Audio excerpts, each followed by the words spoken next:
Thank you so much for joining us. We are here live on Facebook. This is My Counselor Online, My Counselor Live, and I'm sitting down today with licensed therapist Josh Spurlock. Josh, thanks so much for joining us.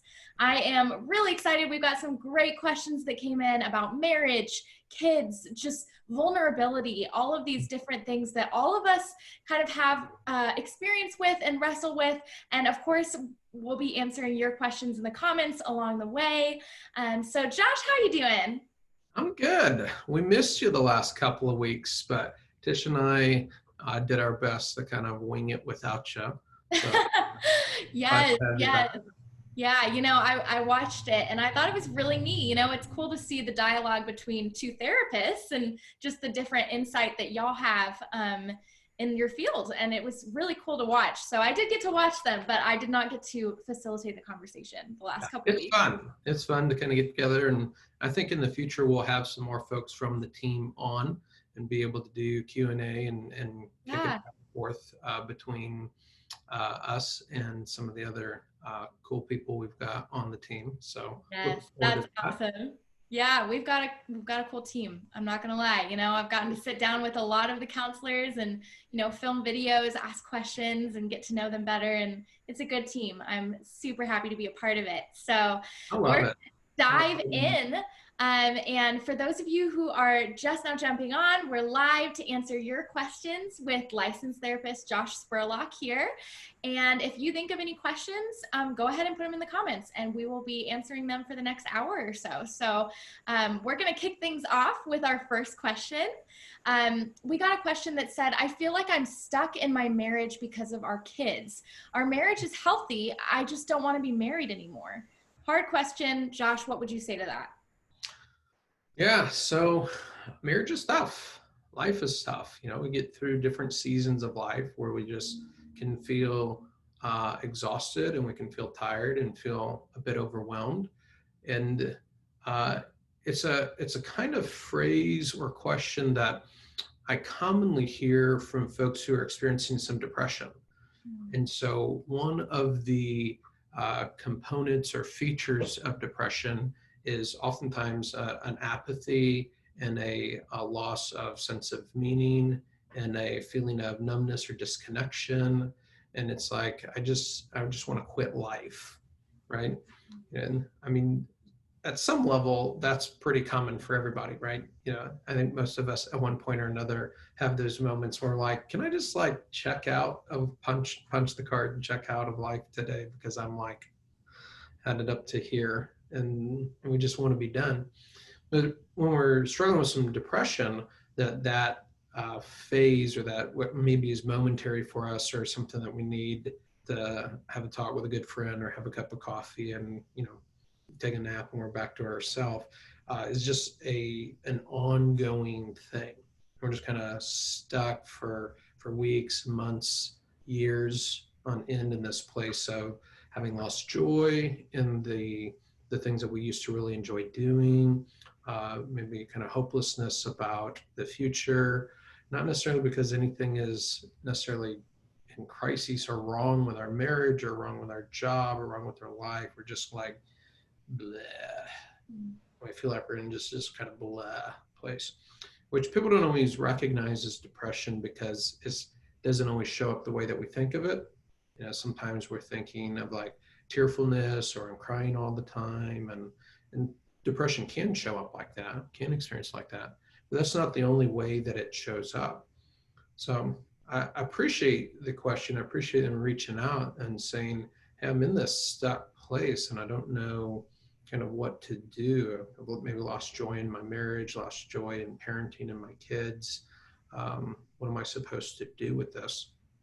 So I'd really encourage, if you find yourself in that place, if that's you, that you connect with a counselor to be able to understand what has gotten you to that place and maybe what changes in your life can get you up out of that hole. Sometimes medication is a part of that picture, not always, just depends on the situation. But it sounds to me like we're dealing with and struggling with some depression. And so that's how we need to understand it and how we want to treat that. so that you can get to feeling better and back to yourself. Yeah, yeah. And this person, mentioned feeling stuck in the marriage because of their kids. Mm-hmm. Is this a common thing? What would your response be with that, Yeah. Yeah, I mean, there is an element of commitment that's with kids, right? That we can get in a relationship, and maybe the relationship, in this case, you're saying that the relationship's healthy and that there's not anything to point to that says that things are out of whack or broken there, but that's not always the case. Sometimes things are really unhealthy in the relationship, and we can feel obligated to stay in the relationship for the sake of the kids, is kind of the thought. But I get really nervous about that mindset because it's really not helpful just to stick it out for the sake of the kids, Mm, which maybe sounds contrary to what we think of as Christians and going into Christian marriage. But I'm not advocating for divorce here. I'm saying that just sticking it out and having things continue to be bad between you and your spouse robs your kids of something that they really need and they can only get from you. And that's growing up seeing what a healthy relationship looks like. mm, Like, they're going to get a lot of education in school. They're going to get a lot of other experiences in life that help to educate them and prepare them for life. But in terms of knowing what a healthy relationship looks like from the inside, they get that from mom and dad. And growing up watching it and seeing how mom and dad handle conflict, seeing how mom and dad have fun together, seeing how they navigate struggle in life together. Like, that firsthand knowledge that they carry into adulthood comes from mom and dad. So if mom and dad don't have a healthy relationship, that's not equipping them to have their own healthy relationship. And right. sometimes we have this thought, right, that it's I learned what not to do from my parents, right? Which is true to some effect. All of us have that experience, that we learn some things not to do from our parents. But there's like a million ways to botch parenting and to not do things or to mess up marriage. Then knowing one of a million billion ways to mess things up is not the same as knowing a way of doing it well. Yeah. And so we don't want to rob our kids of that. Yeah, And yeah. So I kind of have a question sort of off of that, um, if you feel like you're stuck in your marriage for your kids and we're not advocating for divorce, and so you want to pursue counseling, you want to get to a better place. How do you kind of I guess restructure what your kids have been viewing? If their whole childhood has been a difficult marriage, a struggle of a relationship between the parents, how do you kind of show them this is what it is now? Like, how is there a way to kind of go back and fix what maybe has been broken? totally. Parenting never stops, right? So we don't reach this point in time where we are like, it's too late, it's over, what's broken is broken, or what I did wrong can't be repaired. That's not really the way that it works. That God's redemptive power, reaches out to us at every age of our life. And even when all of our kids are grown and mature adults, maybe have their own families, our ability to continue growing as a parent and to share our own journey with our kids has real influence on them. And there's a lot of value in us sharing our journey with folks. But the Mm, key with that is it's a sharing of our journey. And so do as I do, not as I say. Or that phrase, do as I say, not as I do, that doesn't work in parenting. Like, those um, attributes in our kids to pick up are caught rather than taught. mm, And so just telling them don't do it like mom and dad have done it is not going to get the job done. But it can be really helpful to share with them ownership of ways in which you feel like you haven't shown up well. Key pieces in that being how you haven't shown up well. It's not helpful for your kids for you to be like, here's how your mom or how your dad blows it and fails and how they're a mm, terrible spouse. That just puts your kids in a really awkward place. That's not cool for them at all, not helpful for your marriage either. But being able to share and take ownership for your own side of things and be able to go, listen, here's where I've struggled in marriage, and here are the things that I have to work on, and here's the things that I do to try to work on that. And enables our kids, especially teenagers and older kids, to be a part of that journey and to learn from us in humility that we're imperfect, but we're striving. And and that's really valuable to share with your kids.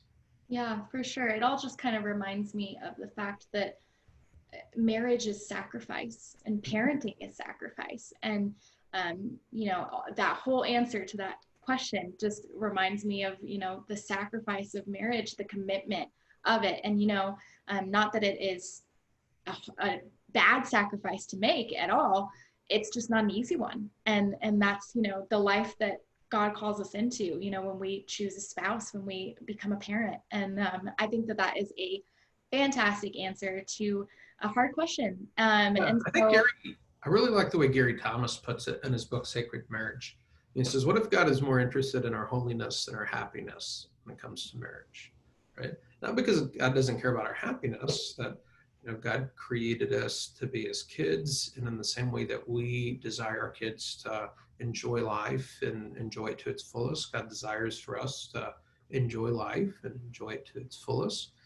And yet the process or the struggle of marriage really develops our character and our holiness. It conforms us into Christ likeness by drawing out all of our sinfulness and brokenness. It's not so that we can blame it on our spouse or dump it in their lap, but really so that we can own it and do something about it.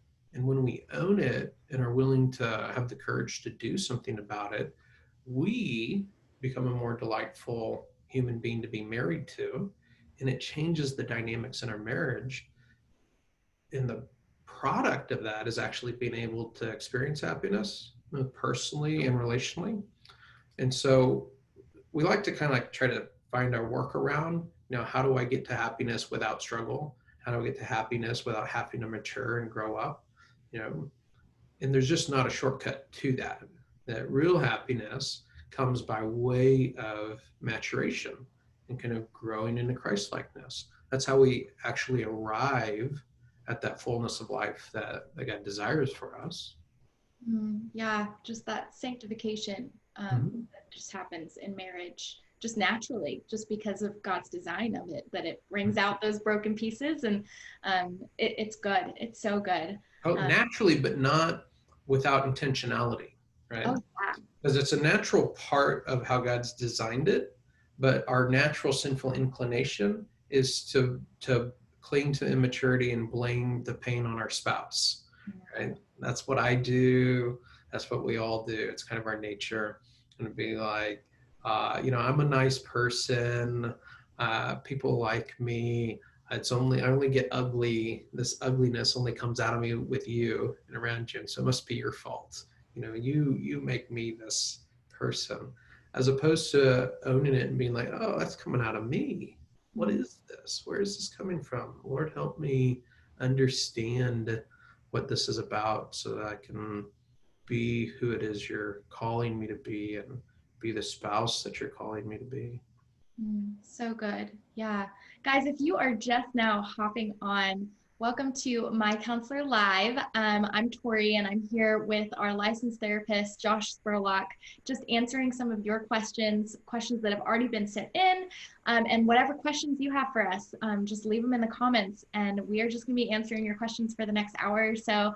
We've got so many awesome questions to go through about family, marriage, kids, vulnerability, affairs actually is one of our next questions. And it's just going to be a good time. And so if you have a question, something that comes to mind, something off of another question, go ahead and leave it in the comments, and we will answer that. So we're going to continue on to our next question. This person said, what do you do when your husband will not end an emotional affair?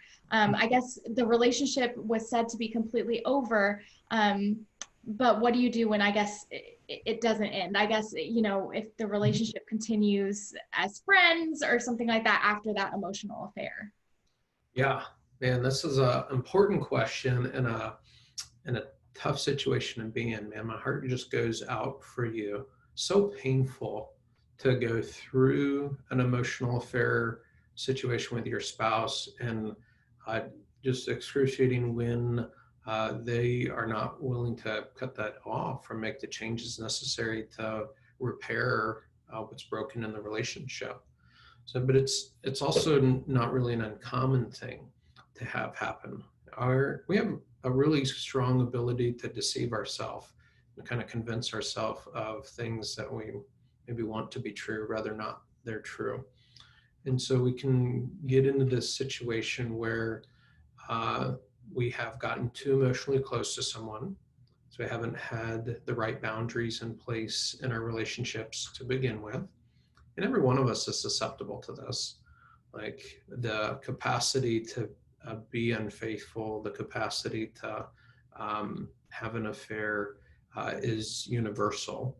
And I want to maybe emphasize that because it's really, really important that I am completely ill-equipped and am hosed if there's a zombie apocalypse, because I don't really believe zombie apocalypse is a real thing, right? Like that's not something that I think is possible. So I don't prepare for it. I don't put safety guards in place. I don't have the hats. Like I don't even know what you do to prepare for a zombie apocalypse, but whatever it is, I'm ill prepared, right? Yeah. Because I don't really think it's a real thing. We don't prepare for things we don't think are a real thing. We don't put boundaries in place. And so if in our heart we've convinced ourselves that somehow only certain kinds of people are unfaithful, that only, especially evil or broken, people are unfaithful, not me. I could never do that. I would never do that to my spouse. That's not possible for me. When we place something outside the realm of possibility, we don't protect against it because we've convinced ourselves it's not possible. So we don't put safety guards in place. And I work with so many couples who are in emotional affair dynamics, and I'll be working with the unfaithful spouse and saying, Josh, I don't know how this happened.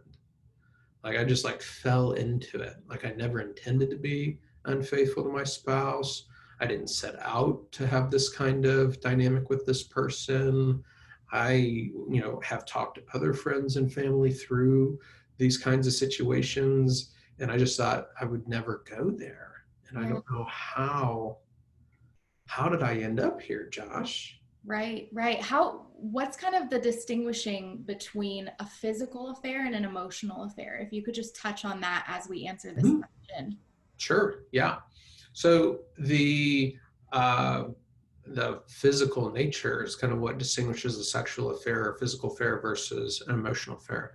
That in a lot of other ways they're similar, but the emotional affairs often develop into sexual affairs. That's just a matter of time. It's kind of the phase in the process that they're in. And emotional affairs often are kind of this dynamic where, again, we're friends, we're coworkers, we acquaintances through some process, and we have an attraction that's there because we notice the attractive quality traits that are in the other person. It's not always a physical attraction, not always a sexual attraction. It could be their personality. It could be you have respect for them as a parent or as a colleague, or any number of the quality traits that we find attractive in other human beings, right? And all of us find other human beings attractive. Like our spouse, if we're married, is not the only human being on the planet that possess the quality traits that attract us to our spouse, that other people possess those quality traits also. So all of us experience attraction towards those quality traits in other people. But what happens is we don't acknowledge that to ourselves, right? That somehow there's this belief that recognizing that other people possess attractive quality traits is bad or wrong or shameful, and we shouldn't do it. And so psychologically, we try to like tell ourselves, I don't find this person attractive. I don't find this person attractive. I just really enjoy being around them and like my interactions with them, but I don't find them attractive, right? And back to the earlier piece that we don't protect against what we don't think is possible. When we kind of tell ourselves nothing could ever happen, nothing would ever happen, I'm not even attracted to them, blah, blah, blah, blah, blah, all the things that we kind of tell ourselves, we don't put safeguards in place. And so what happens is there's an emotional connection that begins to develop and strengthen and that we get invested in. And we start having this emotional intimacy with them that starts out completely innocent. We're just friends, have mutual respect, that's it, right? But as it develops over time, we're thinking about this person a lot more. We're kind of rerouting and restructuring our day more to have interactions with them. We're finding excuses to have communication with them outside of the scope of what the relationship started with. And all along the way, telling ourselves it's nothing, it's nothing, it's nothing. And then it becomes something, it becomes physical in some way. And suddenly it's like, holy smokes. Or our spouse is going, holy smokes, 200 text messages this month to this person? What is going on? And Can then you it have like an emotional affair without even realizing it? Is it intentional necessarily? no, no, totally. I'd say 9 out of 10, maybe more of the emotional affair dynamics that I've navigated with couples, the person who's wrapped up in it wouldn't label it as such as when we start working on it together. That they've gotten really good at going, it's not that, it's not that, it's not that. In part because of how emotionally invested they are in the relationship, that they've become so attached to this other person relationship that separating from it is excruciating. It's really painful because of so much the heart has been invested in that relationship. And that's why we have situations like what this person's asking about in their question, where they go, my spouse isn't wanting to end the affair, right? It's like, okay, we're not in the affair anymore, but we're still just friends. We just still have interaction, which is self-deception. It's just not true. When we cross those lines and we have that kind of emotional enmeshment, backing off to being just friends, something like that is not a real thing. That's not a thing that happens or works. That you can't continue to sow into through contact and interactions, that attachment with the other person, and not have it stay alive and continue to grow and connect. But because it's so painful to cut that off, because we've gotten so invested in that relationship and dynamic, it's normal for the other spouse to want to cling to that delusion and to hang on to that relationship dynamic. So you really, as a betrayed spouse in that situation, have to draw a hard line. It just says, no, I'm not doing this, not willing to do this. This isn't going to work for me. And we've got to get some help in navigating through that. Yeah, yeah. So what would you say kind of to the wife who's asking this, if I'm guessing maybe that line has already been drawn, clearly they've had conversations about it. What would you say next steps are after that if it still continues? Totally. Yeah. That's a great question and comment, that having a conversation about it isn't the same as a boundary, right? A lot of people have confusion about this idea that having a conversation about it is expressing a wish or want or how you feel about the situation, right? That I wish that you would stop doing this, right? Expressing that I wish that you would stop doing this isn't the same as saying that I won't tolerate it, that I won't do this, that if you continue doing this, I'm going to X, Y, Z, right? That there's action involved. That's how boundaries work, right? That if this then I'm going to control myself because I can't control you, but I'm going to exercise self-control and I'm going to make these choices. It's your choice rather not to continue contact, but it's my choice to continue a relationship with you, continue to stay under the same roof with you, to continue to engage as a spouse with you, that you have choices to make in situation, and that you're making those choices, doing those actions is what is communicating that this isn't tolerable. I'm not going to tolerate this. Saying that it's not tolerable while you continue to tolerate it is not having a boundary. That's not change anything. That's just complaining. And complaining doesn't change things. Yeah, that's really good. That's a good answer. Yeah, it's a hard situation to be in. My heart goes out to the wife who asked this question because I mean it's so difficult, especially if your husband doesn't recognize that he has had an emotional affair. Then it can just be a very tricky situation to kind of feel alone in. So hopefully this gave you some clarity and a little bit of peace and just made you feel not quite as alone as that might feel. So thank you so much for your question. And guys, if you're just now hopping on, welcome to My Counselor Live. If you've got a question, go ahead and put it in the comments below. We are just loving hanging out with you today. So we're gonna move on to the next question. This question is, how can I not be afraid of being vulnerable to close people because of how they've reacted? They think I'm a threat or odd or incapable of a task. Yeah, um,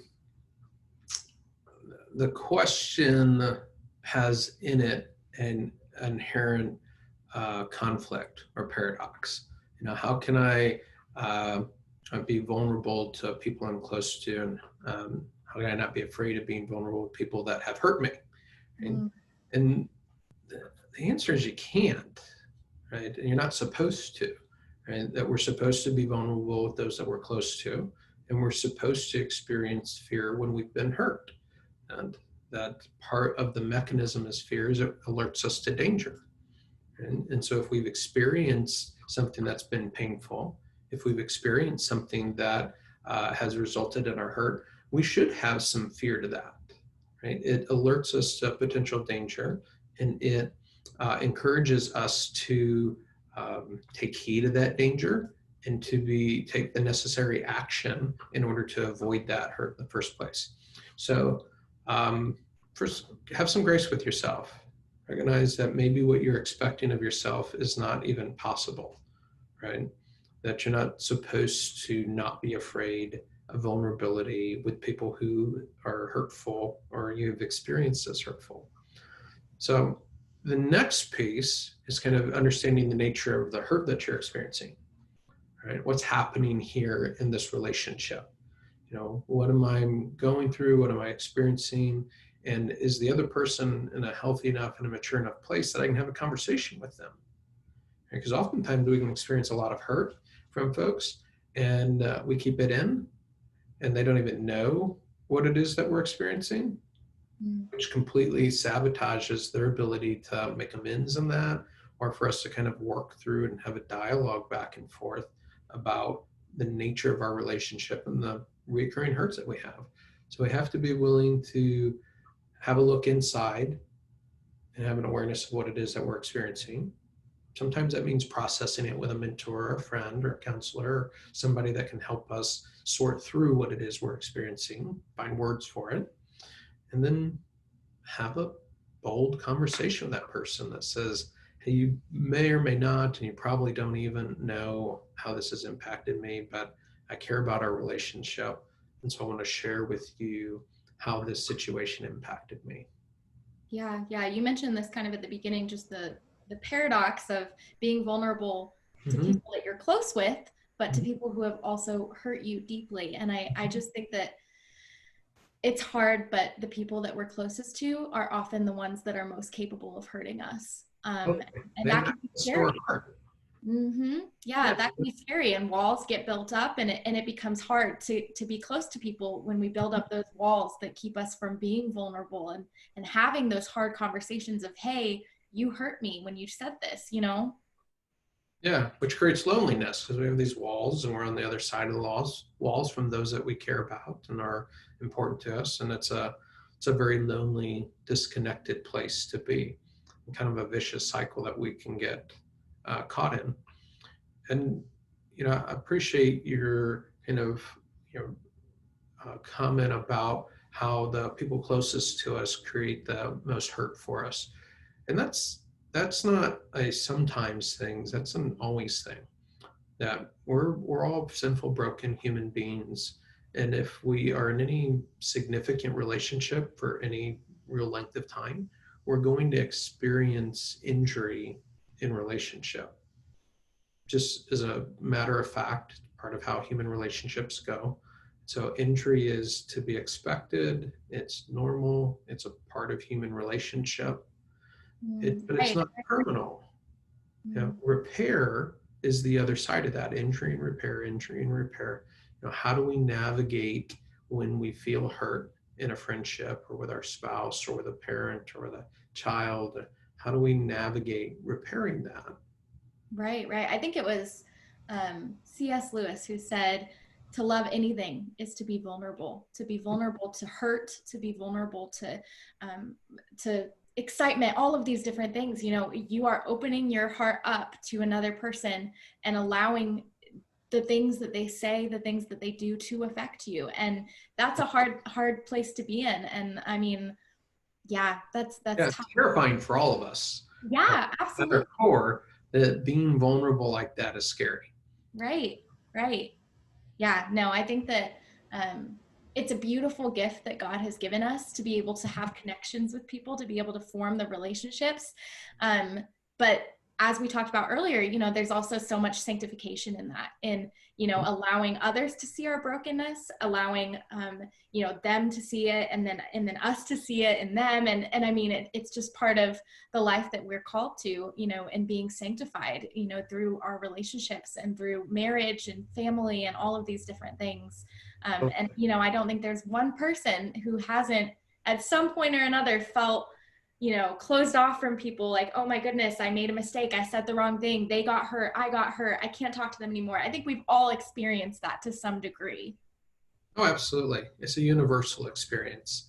And, but not all of us have really had it modeled with us very well how to go about repairing relationship. And so people get kind of separated and disconnected from very good friends. They get estranged from family. That there's this loss and isolation.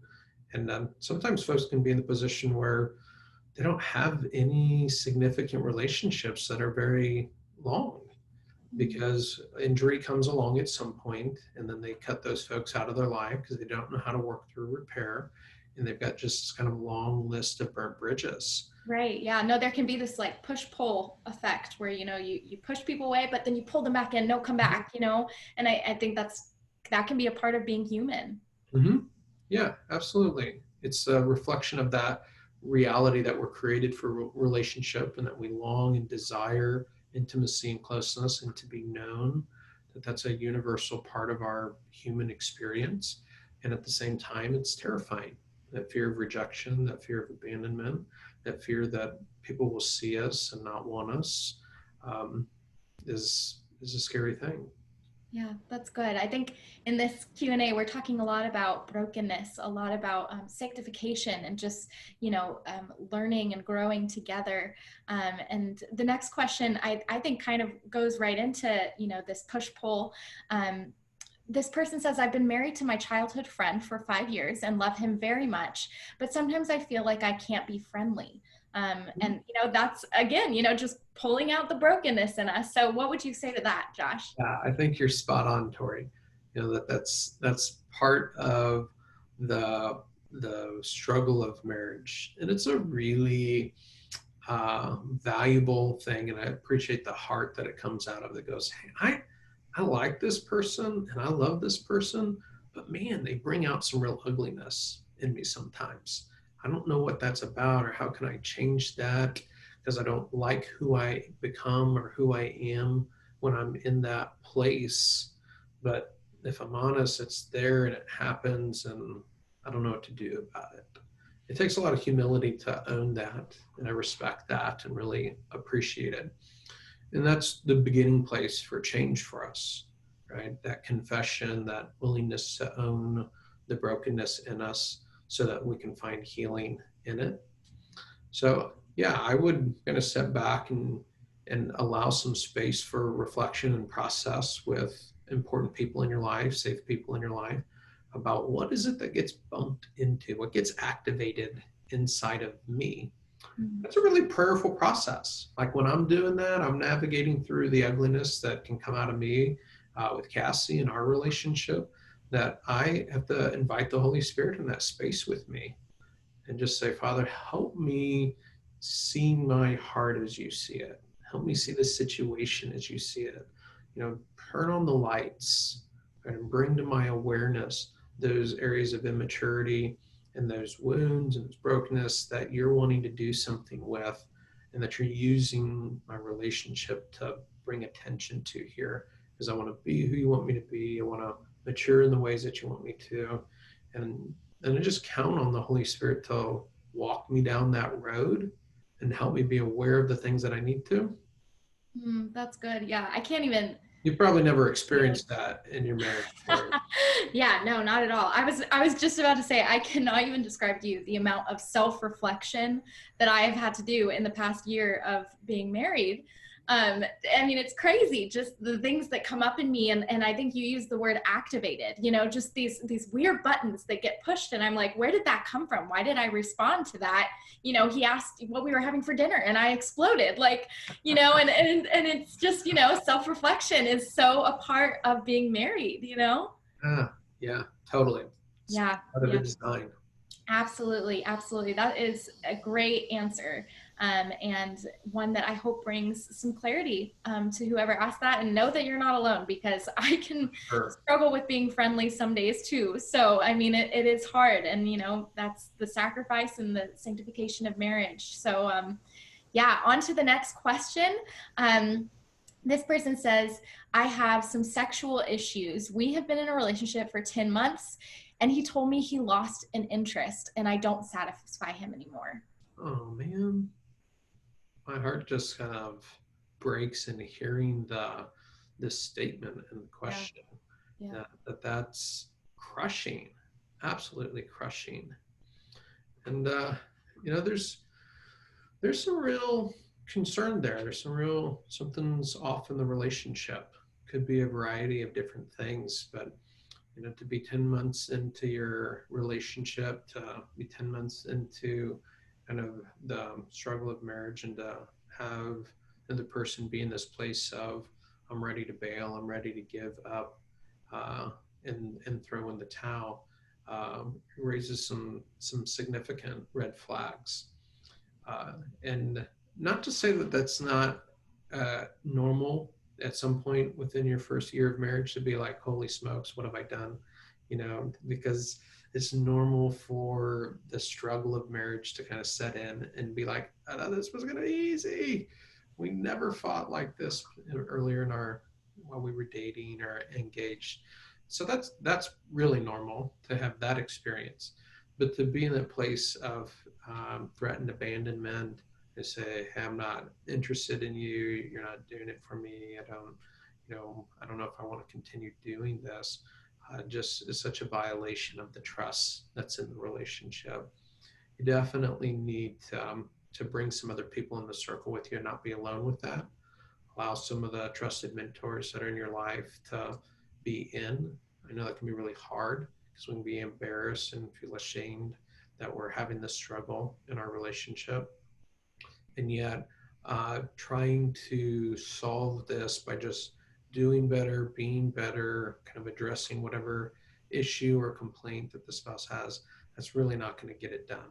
And that there's a deeper heart kind of issue that's at work here, and you're not going to be able to earn your way into changing that dynamic for them. So it's a sucky situation to be in. I hate that for you. Uh, yeah, yeah, for sure. I think even as, I read this as a woman, being told that, I mean, there are wounds that are, I'm sure, attached to being told something like that, insecurities that just pile up in us when that's said. And so my heart does break for you. So Josh, what would you say? I mean, what should she do, Yeah. So I'd start by reaching out to the trusted female mentors and friends that you have in your life, and let them be in the circle with you. A lot of times we can get isolated, that we're on our spouse, the person doesn't want for uh, things to be shared outside the relationship, and so that can be isolating. Um, and that's a kind of an immaturity that is common, especially with men. And so uh, you're likely in this isolated space of feeling embarrassed, being disconnected, but you're not going to be able to get through this in a healthy way on your own. Like, God didn't design us to bear those kinds of burdens and struggles in isolation. And so you're going to want to invite some trustworthy people into the circle with you that you can process what's going on and get wise counsel from them that can help you navigate the situation, and that maybe can mediate some dialogue between the two of you. And perhaps, if it's a husband and wife couple, maybe the husband is able to have a conversation with him, and because sometimes there's just need for a man-to-man dialogue about, hey, what's going on here?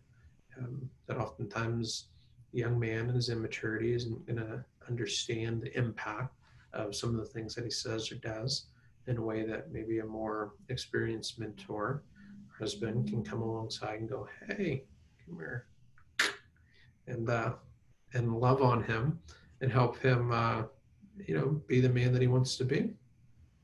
Yeah, no, that's good. I can't emphasize enough the importance of just community and mentorship in that Mm-hmm. space, and not in the sense of like, not like I'm going and telling my girlfriends about something my husband said, nothing like that. But when, you get to a place where you're lonely and you're hurting, and just having those mentors, those women, as women that we can trust, I mean, it's a game changer. Mm-hmm. Yeah. Yep. So good. So good. That is a great answer. So the next question that we have here is asking us, how can you get your husband to tell the truth about all of the women he's had sex with? I know about 3, and he says that's all there is. Yeah. The short answer is you can't.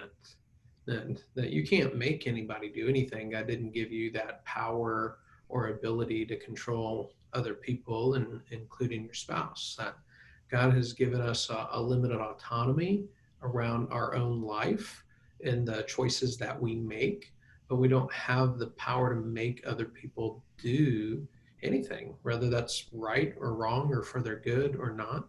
And so the probably the first thing that we have to do is kind of switch out of that mentality or that modality of thinking that we can control the other person. Instead, take a look at what do we have control over, our own choices and how we're going to engage, and and then to maybe turn our attention to some of the bigger questions, right? Because in a dynamic where we're asking about our spouse's sexual past and history and feeling like that we're not getting truthful answers, that there's definitely some other things going on. A larger question of safety within our relationship, right? That there's, can I, if I can't believe my spouse about these things, what else can I not trust them to be honest with me about, right? That there's an issue of truthfulness and authenticity and trust within our relationship that's uh, a big deal that we've got to be able to figure out how to navigate and address if we're going to have safety and closeness and intimacy within our relationship. And so we need to can be able to address that. We need to be able to address whatever's spurring the question to begin with. Maybe that is an interaction or something that has happened that is spurring the question, and maybe it's just kind of wounds and insecurities in your own heart that are creating this fear and is kind of creating these questions. Maybe there's something there that needs to be looked at, but there's definitely some bigger things going on here, and you're going to want to kind of stop trying to control your spouse, get tuned into what's going on in your yard and begin kind of pursuing how to have a healthier relationship dynamic from that perspective. Yeah, yeah, absolutely. I'm tracking right with you. I think when I read that question, my first thought was, there's a root here. There's a Mm-hmm. root that runs really deep. And that's not to say that, he might not be at fault or anything like that. It's just saying, I mean, anything that comes up always has a root. There's always Mm-hmm. something inside of you that is hurt or insecure or struggling. And I mean, I can understand this question for sure. I think that I would struggle with that too. And I mean, I think It's it's, legitimate. It's legitimate to be upset by that and to feel frustrated and to be fearful if there's a sense that my spouse isn't being honest or truthful with me. sure. Yeah. And I mean, if you've been hurt before, Mhm. that can absolutely just hit a nerve with you. Totally, totally. And that's legitimate and shouldn't be ignored, that you're not making too big a deal out of something, which is something a lot of times immature spouses will respond with they want to minimize and downplay and maybe even make you feel crazy for feeling what it is you're feeling. But that's not the case. It's legitimate to be concerned about a situation like that. Yeah, yeah. And I mean, it comes from a place of love, of wanting to be safe with that person, of wanting that just unbroken trust. I mean, it comes from this place of wanting that and wanting to be sure that you have that. And it brings me right back to, the surest thing we have is Jesus. That's the surest thing we have. That's the surest relationship. We know that, there's no broken trust in that. And of course, we strive to have that in our marriages and in our relationships. But it just reminds me of the trust and safety we have in the Lord first. Yeah, absolutely. Yeah, yeah, that was a great question. And we're going to go on to the next one, which again kind of has to do with sex. And this person said, "Why do I have such an intense, angry feeling connected with sex? I love God, so why?" Yeah, no, that's a great question. And I so appreciate your courage in asking it because it's one that a lot of gals can connect with and identify with and go, what is this about? I have a complicated relationship with sex, right? That, I have these kind of mix of emotions. And I just want you to um, I hope that you would feel validated and encouraged in your boldness in asking that question. Is our emotions are all born out of our experiences of life. And that when we have a sense of frustration, a sense of anger associated with or connected with sex or our sex life, there's experiences behind that emotional experience. Right? There's going to be experiences of our life that have contributed to that or caused that, which can be, there's lots of different things that can result in that. I'm just going to tick off a few of the common ones that I've run into and experience with folks. Sometimes it's a cultural objectification component, right?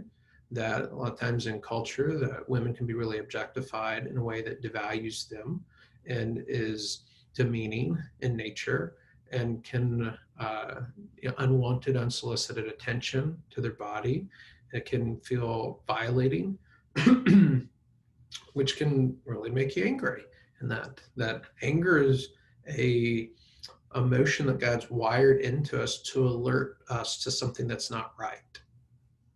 Right? It alerts us to something that's unjust, something that violates the character and nature of God, and empowers us, energizes us to assertively take a stand against that and address whatever that situation is.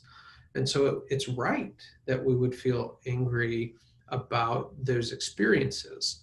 Sometimes, if we're not connected with our anger, if we haven't been able to process through an experience like that, that sense of anger can get generalized to sex as a whole or to our body or to kind of a dynamic between us and our spouse, even if we've never felt that with our spouse, that those unprocessed experiences can get generalized to the larger scope of our sexuality and our sexual experience. And so sometimes that's kind of what's at play.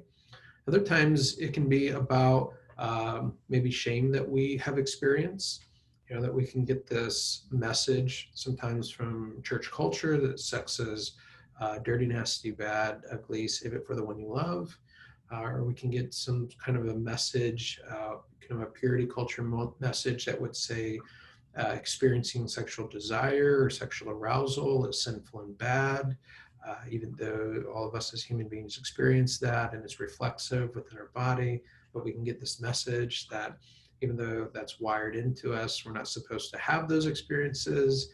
And so we can have this frustration and be at war with our own body and be like, what's wrong with me? Why do I experience this? I ask God to take it away, but I still experience these feelings, these desires, and I'm frustrated with God. I'm frustrated with my body. I'm feeling like a failure, feeling shame. All of that can kind of bundle together to feeling a pretty like love-hate relationship, or a lot of anger that's associated with sex and sexuality. So that can be part of it. Sometimes it's relational with a spouse where we felt guilted or pressured or used in some way in a sexual relationship. And we feel that sense of violation that we're angry about, and it's connected with sex. Um, Sometimes it's pain related, either emotion or physically, and sex is a bad thing, a painful thing. And so there's anger about that. And sometimes all of that can get tied up in our theological outlook also, that we're here, the sex is God made sex, it's supposed to be good, but our experience of it hasn't been good. And so we're frustrated with, why is God doing this to me? Or is this a cruel joke? Or, all sorts of questions and struggles that can come with that. So that could be just one of the different pieces. Any one of or a combination of those things could be going on for you.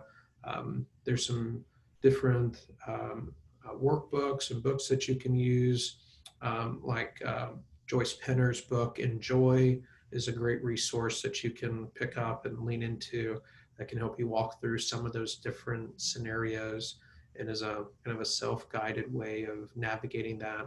Or you can connect with a Christian sex therapist that will know the questions to ask and to help you connect with your experience to unpack what's happening for you. Yeah, yeah, well said. That's really good. Such a Uh, vulnerable question. I really appreciate it. it is.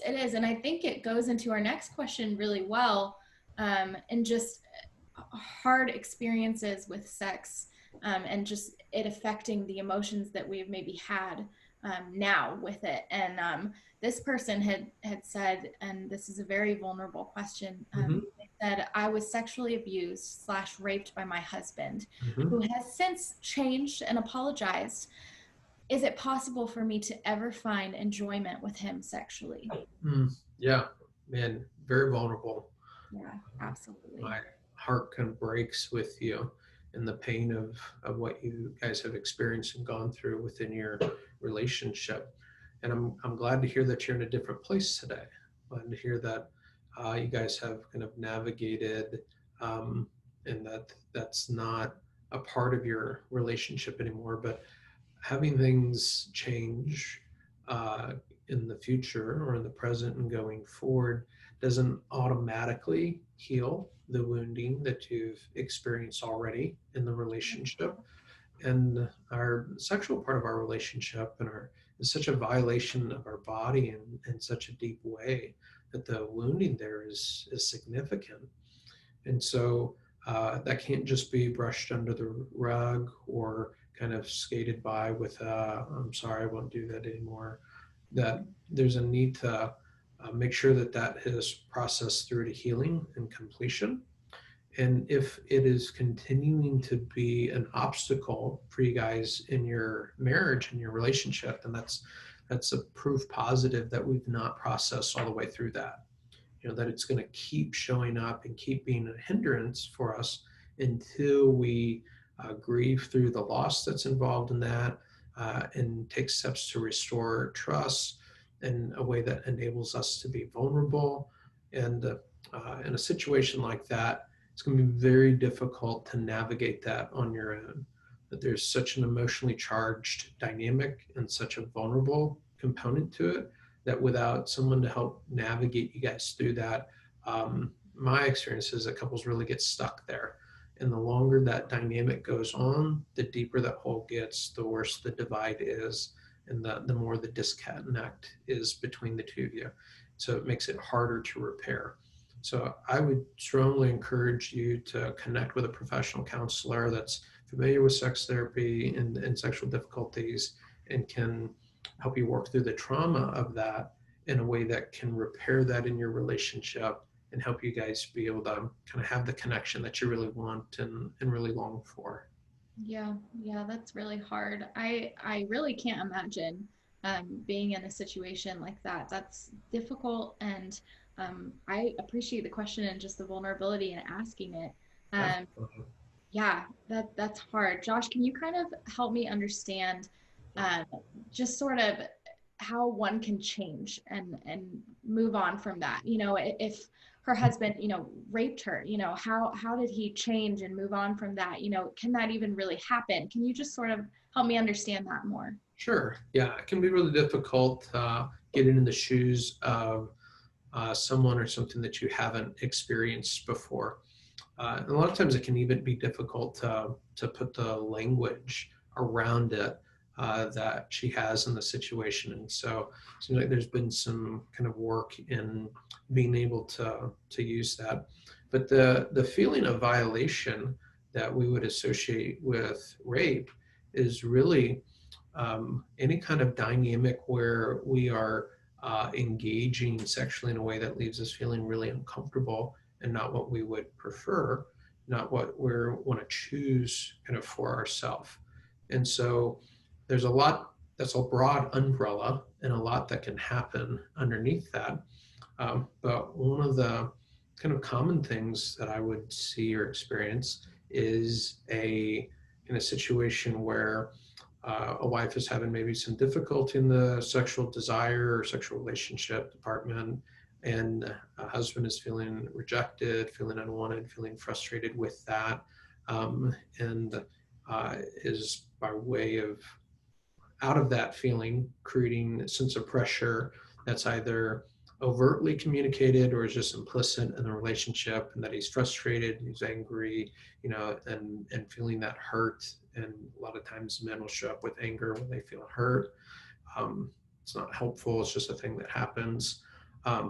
And from that, wife feeling pressured to engage sexually, even though her heart's not there or isn't open to that, doesn't really want that, but maybe feels like it's her duty or it's what she's supposed to do or engage, or maybe she gets that message in her upbringing, some bad instructions around sexuality that says, in its most offensive to me and frustrating presentations, where the scriptures are used in some way to say, hey, your body's not your own, and you're supposed to do this, what God wants you to do. And so there's a kind of pressure, forcing of engaging sexually in ways that wife feels violating to her under those circumstances. And so it's a broken dynamic. It's an unhealthy dynamic, but it's definitely one that a man can feel kind of in his own immaturity and brokenness justified in at some point in time, but experience conviction around and come to truth and realization of what a violation that is of his wife, and what a distortion that is of the scriptures, and have a heart change around that, and be earnest about wanting to repair the foolish choices that were made at an earlier stage in their relationship. Yeah, no, that's good. Thank you so much for just emphasizing on that. Um, yeah, hard place to be in for both. Mhm. You know, I mean, it's just difficult. And the next question also is just continuing with this theme of sex, of hurt in sexual situations. This person said, we've been married for almost a year, and my husband's sex drive is markedly lower than mine. It's caused great emotional turmoil for me. Yeah, that's painful, right? So confusing.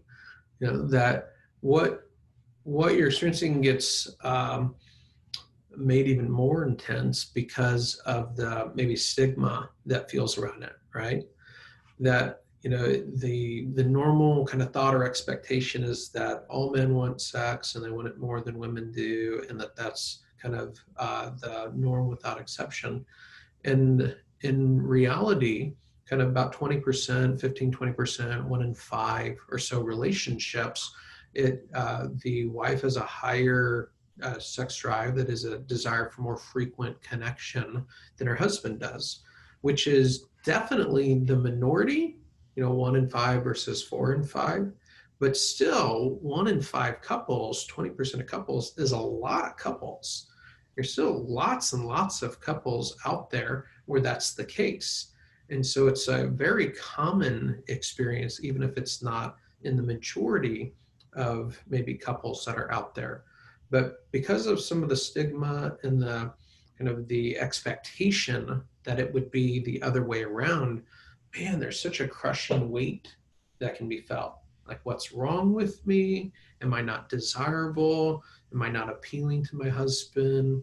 Is that not something that he does he not want me, or is he bored with me already? And there's all sorts of kind of fears and insecurities that get impacted and drawn out when that's happening, which can turn into a dynamic where there's creates pressure kind of on a husband, where there's a sense of, on the husband's side, am I failing? What's wrong with me? Why do I not, I'm not able to make my wife happy. I feel like I'm letting her down. I'm a disappointment to her, creating pain kind of for her. There's all of these things that are going on his side, that a lot of times what men will do is men will avoid the things that they don't know what to do about, right? None of us like to feel like failures. That's why I don't golf, right? Like, I don't want to feel like a failure, and I'm terrible at golf. So I'm not going to call up my buddies and be like, hey, you want to go golfing, just so I can go out and lose and look terrible on the golf field? So I'm going to avoid that like the plague. Call me and ask me, I want to go golfing. Be like, nope, I got anything else to do. That I'm not gonna sign up for that. That's me of wanting to avoid a situation where I feel like a failure, right? This is a common thing, especially for men. And when sex becomes a zone within our relationship where we feel like a failure in some way, we're going to avoid it like the plague, right? Which then can further kind of shut down our sex drive until become like asexual, and the marriage becomes asexual. So there can be this really painful downward spiral that makes the situation worse and worse. So can be a number of things going on for a husband in that situation. All of them we can work through, and kind of, depending on what it is, can come in from a different angle. There's some articles on our website that kind of talk through the common struggles that men have around sexual performance or desire, engagement. And so great place to start would be to engage a resource like that, an article that kind of defines some different scenarios and see which one seems to fit for him. And that will give you some direction to pursue. But from a wife's vantage point, you want to create some safety for dialogue around it, right? That if the way that you come at it is, hey, why are you failing me as a husband in this regard? That's probably not going to go over so well. And not really just like excite him about troubleshooting this vulnerable part of his life, and certainly not going to make him feel eager to share with somebody else about this part of his life that he's feeling like a failure in order to get help. So don't shoot yourself in the foot by approaching it in such a way that discourages getting the help that will really change your situation. So that's kind of what I would suggest that your angle of attack would be. Yeah, that's good. And I think, she mentioned been married for almost a year. That's Mhm. still, it's still new. The sexual experience, all of that, it might still be new for you. And so that is part of the adjustment of learning to do life together and be married, is troubleshooting those things that we have Totally. either never experienced or are learning to do correctly again. Hmm. Totally. And sex is just like that. It's one of those vulnerable areas of relationship that everybody is bad at when you come into a relationship. That uh, you know, it's so personal in nature, and the combination of two individuals is different. And so the idea that somehow you come into marriage, or you're going to come into marriage and be kind of like awesome in bed, and it's always going to be wonderful and perfect, is kind of Hollywood fairy tale kinds of stuff. That great and awesome and passionate sex life is developed over time, that as we get to know each other more and we feel safer with each other more, and we're able to share about our experience and troubleshoot the difficulties that we have, that's what really develops a thriving and continuously growing and adapting kind of dynamic between a couple. So definitely have grace for yourself. Recognize that having difficulties or struggles in the sexual connection with the relationship is totally normal, and something that every couple kind of navigates through, even though most couples aren't like posting about that on their Facebook page.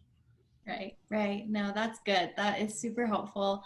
I definitely, see the stigma that's attached, with feeling kind of insecure. Like, am I doing Mhm. something wrong by having this way higher sex drive? But, like you said, it's all part of the process, and you grow and learn over time. And yeah, but thank you so much for your question and just the vulnerability in asking it. And hopefully this was helpful to hear. But that's all the questions that we actually have for today. And I feel like we've gotten to touch on a lot of different subjects, starting with family and kids and marriage, and, moving into, the brokenness and hurt and trauma, and into sex and all of these different things. So I think that we have covered so many awesome topics. And Josh, you have just spoken such great words into these people's lives who have asked all of these questions. Awesome. Yeah, enjoyed it. It's fun. If you've got other questions, or folks have things that would like to hear me or one of the other members of the team speak to, and send that in using the asking for a friend form, MyCounselor.Online /ask.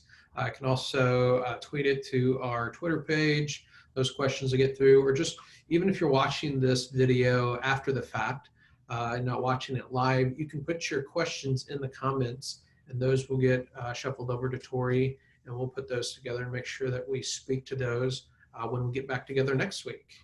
Awesome. Yeah. Well, thank you guys so much for joining us for today's My Counselor Live.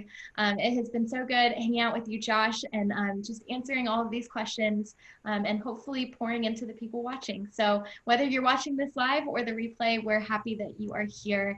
And we will see you next time on My Counselor Live.